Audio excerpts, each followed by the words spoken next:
What's going on, everybody? Welcome to another edition of You Guessed It. You Can't Make This BS Up. This your host, Joel Davis. I want to say before we get to start on our journey like we normally do, I want to say thanks to each and every one of you guys for supporting and streaming this podcast. I know that we're slow. We're still a small podcast right now, but hopefully in the future we'll get more downloads, we'll get more people involved. Now, for that to be able to do that, I need you guys, once again, the normal housekeeping rules, to please rate me on all social podcast platforms. I'm on the following. You can't make this BS up. Spotify, Apple Podcasts, Amazon Podcasts. I'm also on iHeartRadio. I'm also on Deezer. I'm on all of these platforms that stream podcasts. You name it, I'm on it. Please rate me there. Please write a comment about what you think about the show. That helps out with me getting more exposure. All right? Because that's the only way I can grow organically. So please do that for me. I would be very much appreciative. With that being stated, I will be dropping heat once a week at minimum with these stories. I'm going to have them scheduled.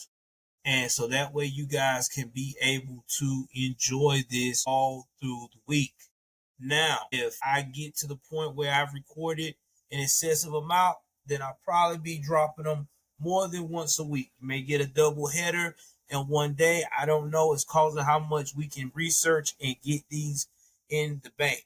But for right now, since I had a little extra time, I wanted to work on this one right here because I did not have any yard work or anything to do this weekend. We're going to jump in the story of the case that is a little bit crazy and insane. Imagine you're being a Marine that is a veteran.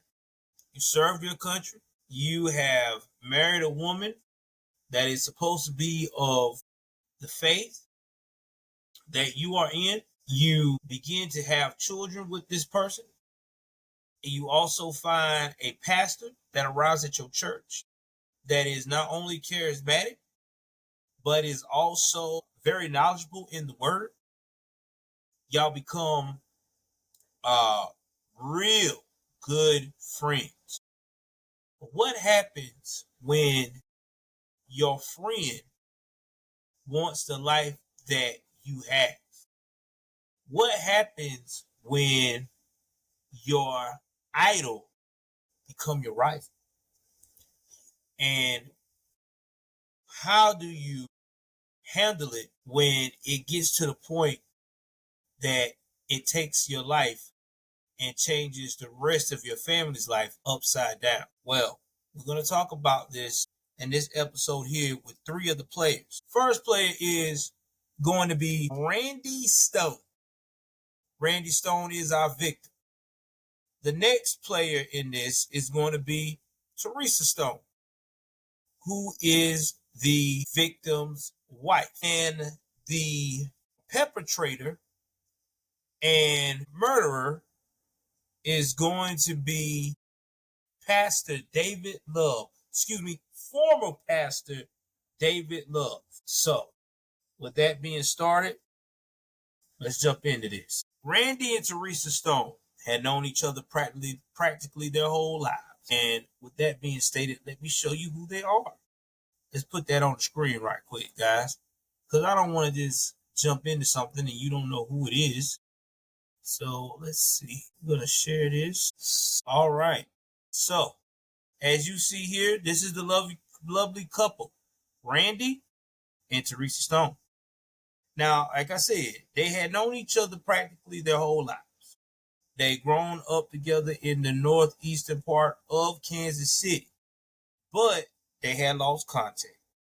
So when Randy joined the Marines, the two connected. And when he returned from service in 1990, They were married the same year. The couple was married in the church that Teresa had grown up in, New Hope Baptist Church in Independence, Missouri. Following their wedding, the Stones became very involved in the church, with Teresa working in the kitchen and singing in the choir.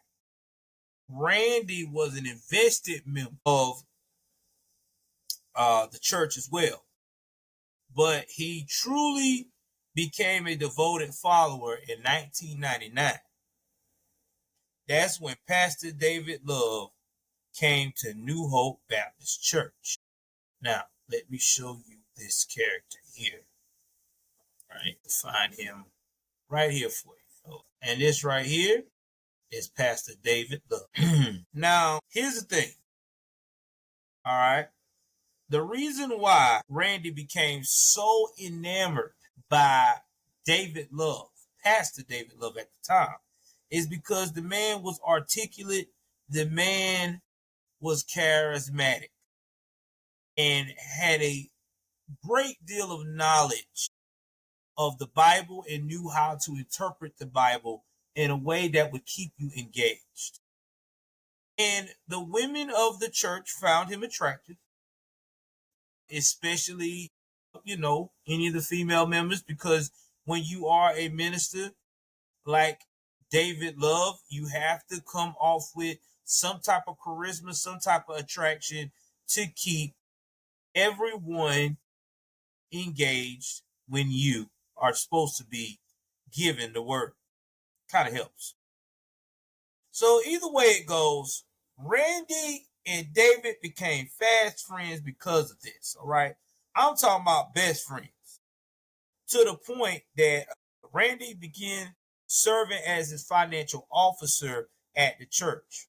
Now, Randy called Pastor Love one of the most influential people in his life. Randy also started very much getting involved in interpretation of the Baptist Christianity that Pastor Love preached. And not only that, Pastor Love also wanted people to be engaged in that Christianity because he challenged the congregation to stay strong in their faith. Now, I want y'all to understand that this is a Southern Baptist church, even though it is in the Midwest. This type of Southern Baptist church that I'm speaking of is very conservative. They're very, how can I put this, reserved. It's not like a Pentecostal church. People going to be speaking in tongues and running up and down the church and acting crazy. This is more like, if the Spirit of God hits you, you may shed some tears in silence. You may praise God while you're on your knees in general, while it's time to do prayer. Or you may just go with a smile and come to the minister, shake his hand and say, "Thank you, minister, for that sermon." That's what type of people we're dealing with, okay? So you got to remember, too, this is especially in the late 90s, okay? They really wasn't feeling all that praise dance and all that stuff going on. So, you got to keep it real conservative and straight to the point. Now, Randy loved a challenge, and he was competitive. I mean, that was just his nature. And he used that easily from not only in the church, he did it in the athletic field and also to his own office. Okay. And it actually what made him successful. So successful that when he opened his own agency with Farmers Insurance, it became one of the best agencies in the region, especially with his wife Teresa working in the office with him as a customer service rep. And then she also became a licensed agent. So at the time, they were like the super couple, went to church, got their own business, life is good. Now, Teresa was always down to hold things properly at the office so Randy could be out in the public because he was the face of the agency. He was the one meeting with the clients. He was the one fostering the relationships with farmers' corporate office. It was here at their office. It was just off of I-70 and Nolan Road in Independence, Missouri. Now, this is where Teresa noticed something was wrong on March the 31st, 2010. Side note, March 31st, that's my birthday, man. That's crazy, ain't it? See, that afternoon, Teresa pulled into the parking lot. She got next to Randy's Malibu, and it was like the only other car in the lot. And she looked up to the building and she saw that the blinds in the office were closed. She knew that was odd because she had opened them that morning. And Randy only closed them blinds unless it is the evening time and he is gone for the day. So she entered the office and she calling out Randy. Name, like any other wife would do. No answer. Randy, where you at, baby? Where you at, Randy? You know how women do, you know what I'm saying? Honey, where you at, Randy? And then she went into his office. There's no Randy. Then she went down the hall to her office. Still screaming, Randy, where are you? I'm looking for you. And there on the floor next to her desk was Randy. I mean, there's blood was scattered across the furniture and the walls. It was like a trickle of blood that had run out of his ear and had begun to dry. He just laid in this puddle of blood, and you could just see splintered bone and brain matter. I mean, his eyes were just black, like there's no life there, and his lips were just blue. Teresa, she all going upset. She called his name, Randy, Randy, baby, wake up, wake up, wake up. She's doing all of that trying to get him to respond, but it was not happening. So she had to reach for the phone and called her parents. She told them that Randy had been shot and that she needed them to come to the office. And then she called 911. Now let's pause for a minute. Now, that is a little weird to me. Usually, when you see your spouse on the floor, blood everywhere, your brain matter splattered and stuff, you would want to not call no one else but 911. You want to get them to come in. You want them to go save your beloved's life. But in this case, this is not what happened. Teresa called her parents first. Again, very, very, very off key. So she told the dispatcher that she needed emergency crews as she had just found her husband on the floor of her office. Okay, unresponsive. But when the dispatcher asked her if she knew what was wrong with her husband, curiously, she gave them some different answer than she had given her parents. He's been shot. Okay, I don't know, there's blood everywhere. I mean, it's coming out his ear. She told the dispatcher. The dispatcher tried to calm Teresa and told her to wait outside until emergency crews arrived. The first on the scene happened to be a member of the church. He ran inside quickly and determined that Randy was dead. Then he came outside to deliver the news to Teresa. She cried. She was yelling, no! And then she collapsed in the officer's arms. Y'all know how they do. As more emergency crews and police officers arrived on the scene, so did the church members. So, again, when Teresa called her parents, they had set off the church phone tree. You got Kim Love, which is Pastor Love's wife. She on the scene. She consoling Teresa. So within a half an hour, earlier than anyone expected, Pastor Love shows up, and he was there. Now you would think that Pastor Love, being the pastor, being charismatic like he is, would have went and said, well, let me go to my parishioner here. She just lost her husband. Let me go ahead on here and try to console her. I'm gonna drop my My mouth, y'all. Let me try to console her. But that's not what he did, which was again very off-putting even for me. Pastor Love stood calmly at a distance and just watched as investigators went in and out of the insurance office. Now, you got people everywhere. You got church members, you got family members, you got first responders, you got detectives. Now, it's a chaotic scene. You would think that him being a pastor of the church, that he would go console the family. But it's like it wasn't like that. It was a weird moment. He had a chance while the investigation is going on to get close to Teresa after he observed all this chaos going on. Goes in, whisper in Teresa's ear, get rid of that track phone. Now I want y'all to remember there's going to be something to that.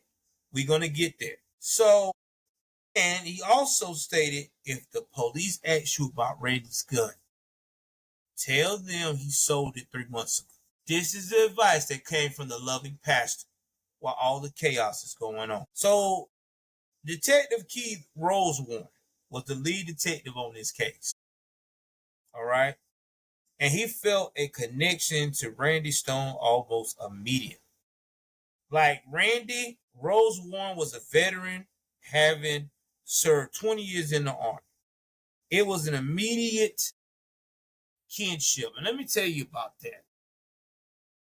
Whether you're in the Army, you're in the Marines, in the Coast Guard, or even the Air Force, we as veterans, we might be from different branches, but we have the same agenda. That is to keep our loved ones safe while you guys in the US of A sleep peacefully or do your daily operations without being disturbed.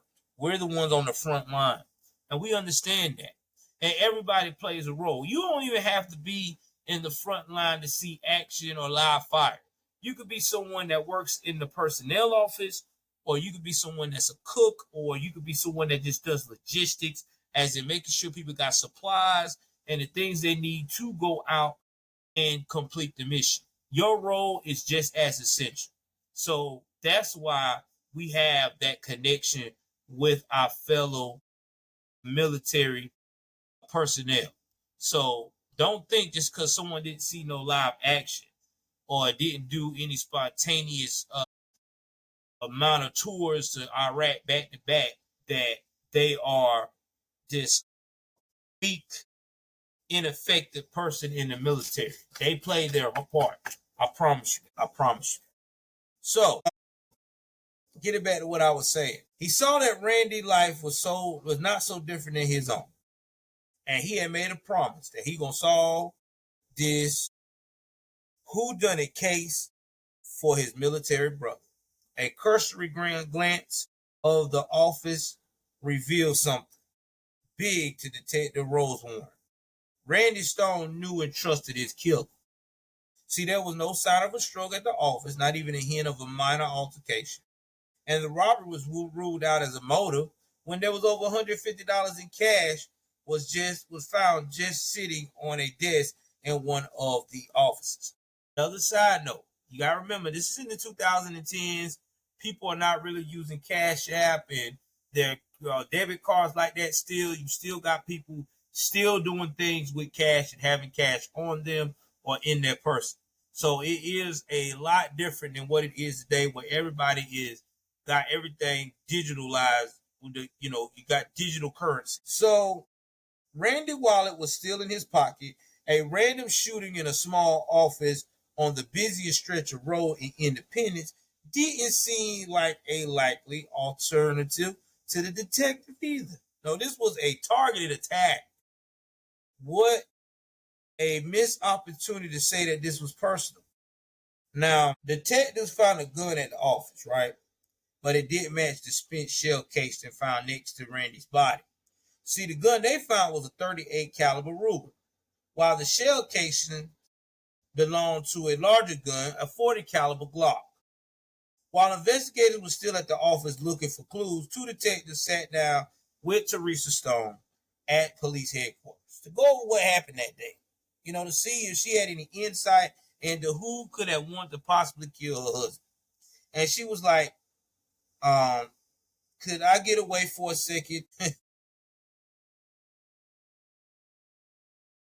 But anyway, when they went to do this interview, things were strange from the beginning, right?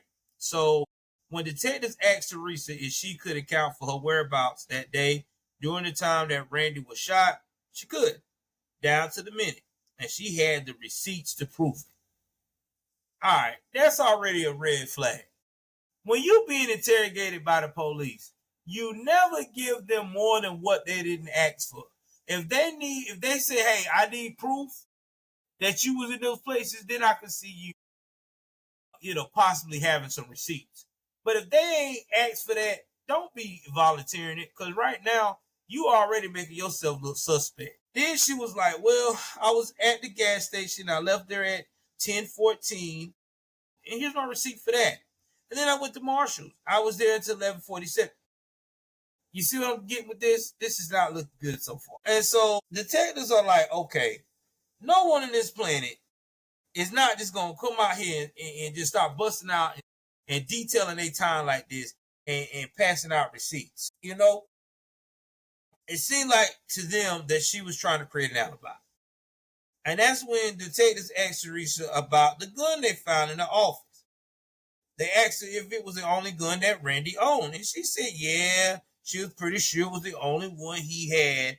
And when they pressed her about the possibility of him owning a larger gun, a Glock, as they had been told by his friends, she said she hadn't seen that gun in probably like a year or so. So she figured he must have sold it. And they're like, yeah, okay then. Now questions turn to the state of their marriage.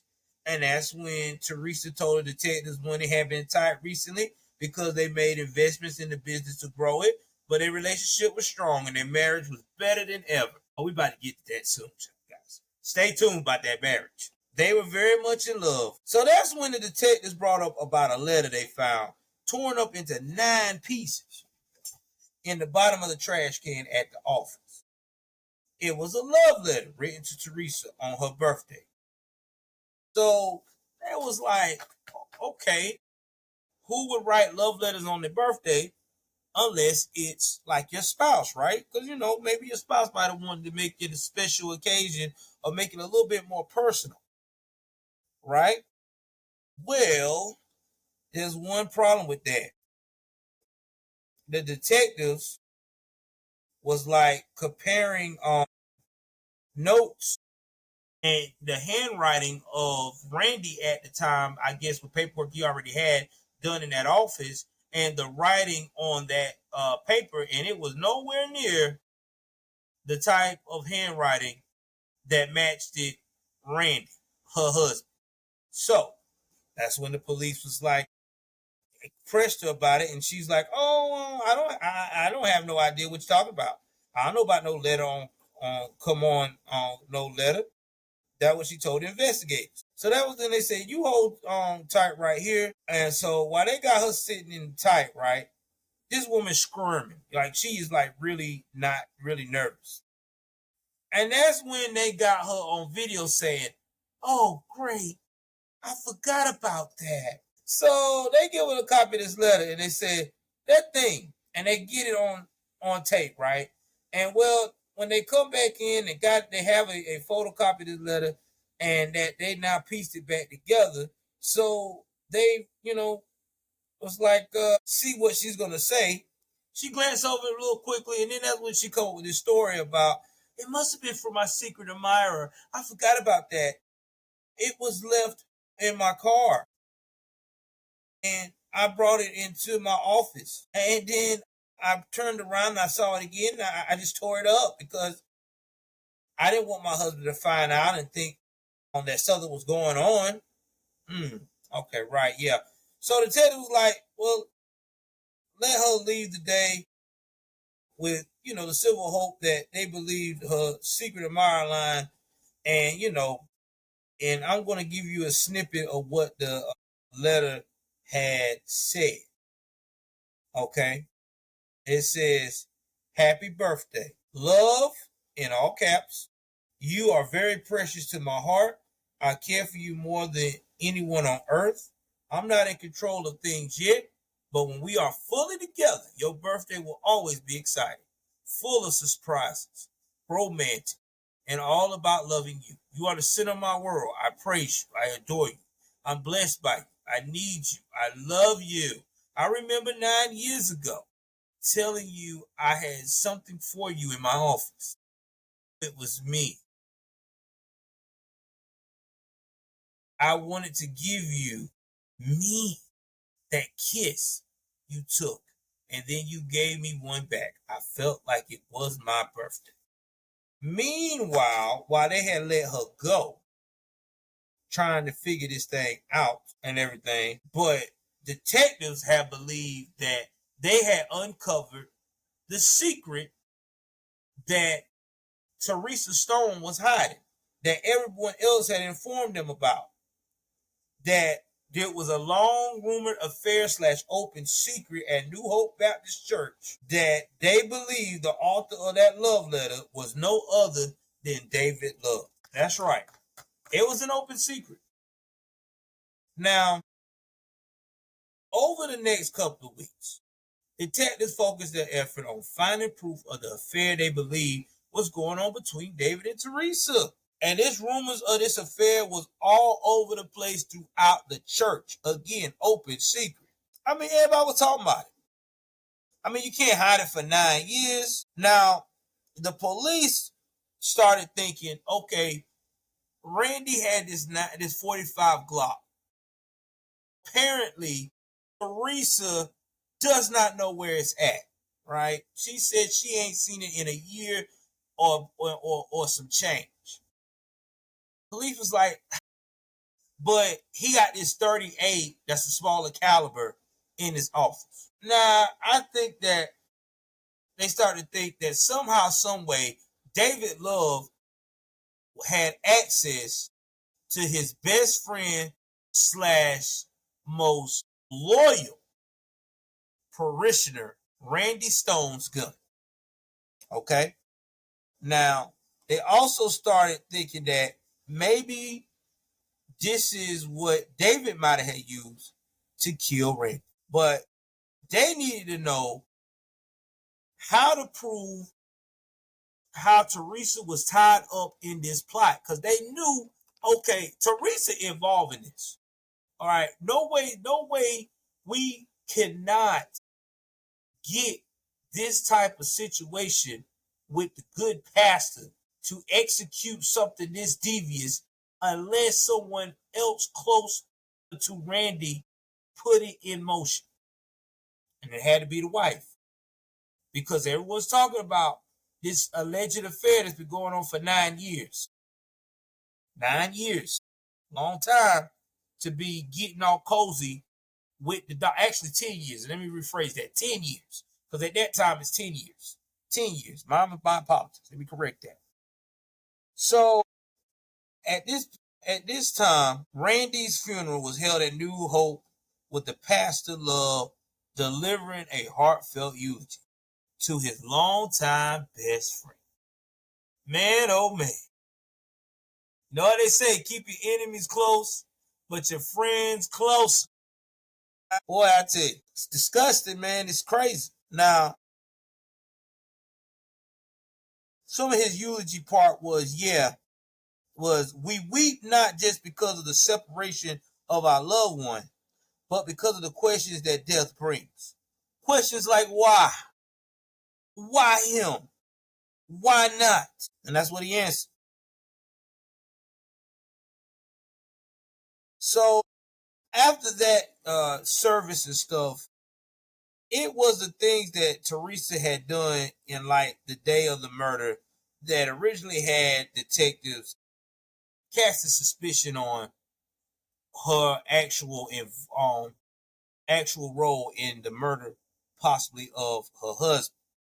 Okay, the accounting of her time down to the minute that did not sit well with the detectives, because they're like, why are you still Why are you so prepared to give us a minute by minute of what you were doing that day with receipts? I mean, no one does that. I mean, you would actually let us do our job and prove that after you said what you said and keep it going, unless we would ask, right?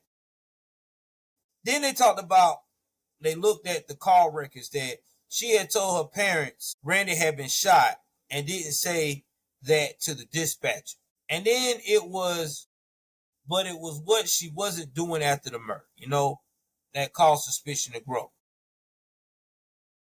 By April 20th, it's 30 weeks had passed, Randy Stone murder, and that's enough time to, get over your husband, I guess, right in her mind. A typical person who,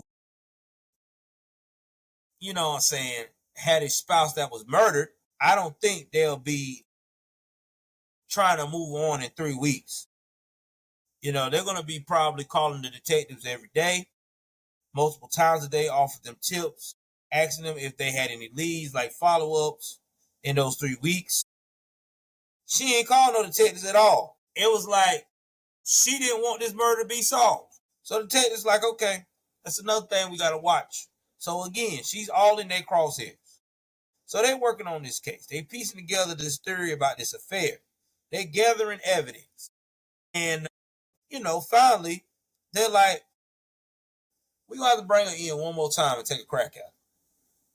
So they decided to do that. Detective Mr. Rosewood asked her to come into the station for more questions. He felt that she was going to be the easier one of the two of this link of chain to break under this kind of question. So he had her to come into the station. He gets her to sign a Miranda waiver, right? So that way he can question her without any kind of legal representation. Because in this week's, he had put together like a pretty good stack of circumstantial evidence. But the prosecutors were not willing to move forward because these evidence that he had collected was not tangible. See, that's the thing about prosecutors in a lot of these type of cases. They need tangible evidence. They need the smoking gun, as in that Glock. They need that Glock. That's another motive they're showing that. They're gonna need the alibis dismantled. They're gonna need probably cell phone coordinates, where they were at. They just need something more than just a hunch. Because right now they got circumstantial evidence and hunches. So that's when Rose Warren decided that he's going to see if he can get this confession out of her, right? About this affair and what it led to. So starts out on the investigation.